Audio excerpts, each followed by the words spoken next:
Hey everyone, I'm Dr. Rebecca Hagan-Watson, and I'm the bassoon professor at Liberty University, the principal bassoon of the Lynchburg Symphony, and the second bassoon of the National Philharmonic Orchestra in Washington, D.C.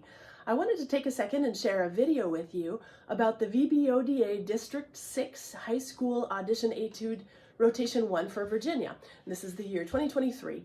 I wanted to share this video with you in hopes that it might help you as you're preparing this etude, and just give you a few tips about some things to look out for and some things to pay attention to as you're working this up.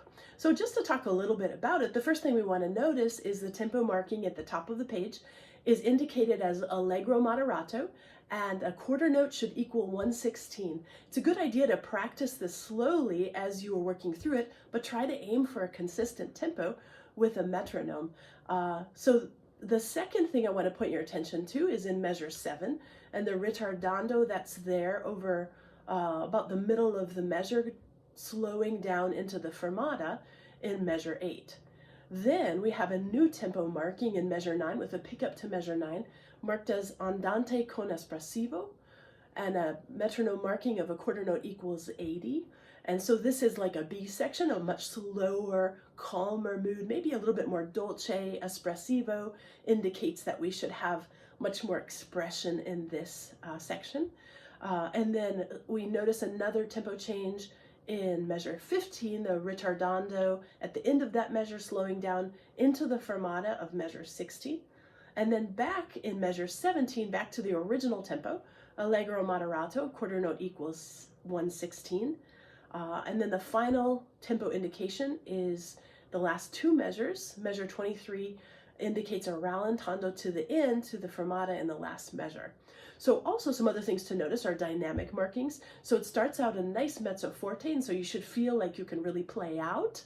You shouldn't have to feel you're playing too softly, but you want to save some too so that you can open up for the forte in measure 2.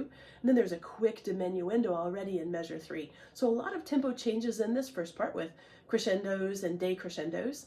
Notice that the B section, the pickup to measure 9, is a mezzo piano, and that's pretty soft in comparison, but in measure 13, it has a really big crescendo up to fortissimo. So that's the loudest part of this entire etude. So we can really bring that out, and we've got accents there leading up to that fortissimo as well. So feel free to really open up to your biggest forte, biggest fortissimo there, but then don't forget there's a sudden decrescendo the next measure all the way down to mezzo piano and then up again to forte in a very short time. And so a big shift in dynamics there. Finally, there's a decrescendo going down into the fermata into 16. So decrescendo and a ritardando there. You can really slow down and play your most beautiful sweet piano low D. When we return to the original tempo in measure 17, we have a mezzo forte, just like the beginning. So it should sound similar to the beginning, but save your crescendo. This time it's later. It's in the second measure of that section, which would be measure 18 going into measure 19. So slightly different placement for that crescendo.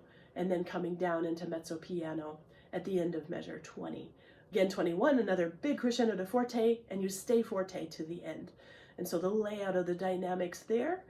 Finally, I also wanted to point some attention to the expression markings and articulation markings that are given.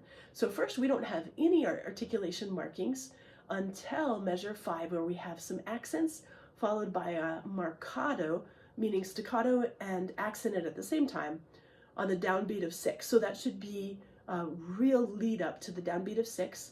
We have an interesting articulation marking in 6 on beat 4. There is a staccato under the tie to beat 4, which means that that tie should be short, followed by an accent on the second 16th note of beat 4. So a little bit surprising there. We have tenuto marks in the following measure, and the B section also has quite a bit of tenuto marks, except for the big crescendo up to fortissimo with the accents, but also ending with the tenuto, the long notes in the end. Notice again, when it returns to the original tempo, allegro moderato, that there are also accents and marcato in the same place as before, and tenutos in the same place before, with the exception of the second to last measure has a tenuto on beat 3, which wasn't in measure 7. And so something to look out for as you're doing that last rallentando, make sure that that C stays long so you can really go into the fermata in the last measure.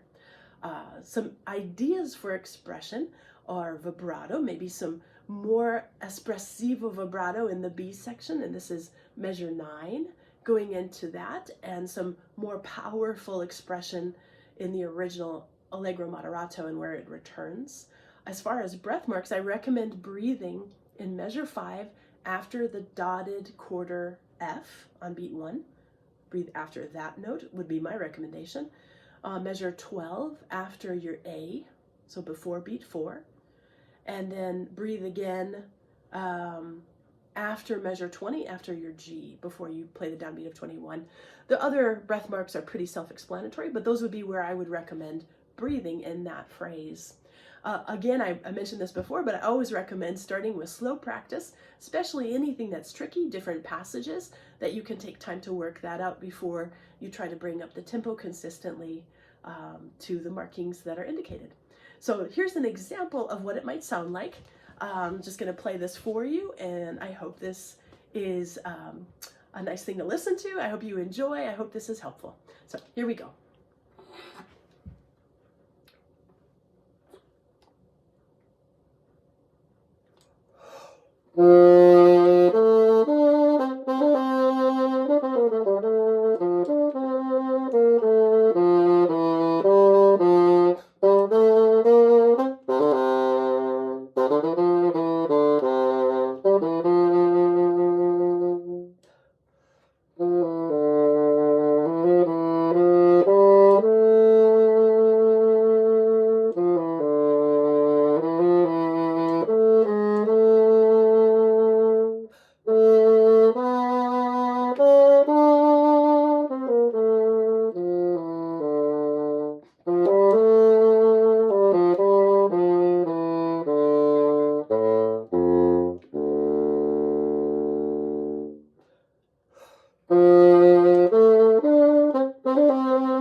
Thanks so much for listening.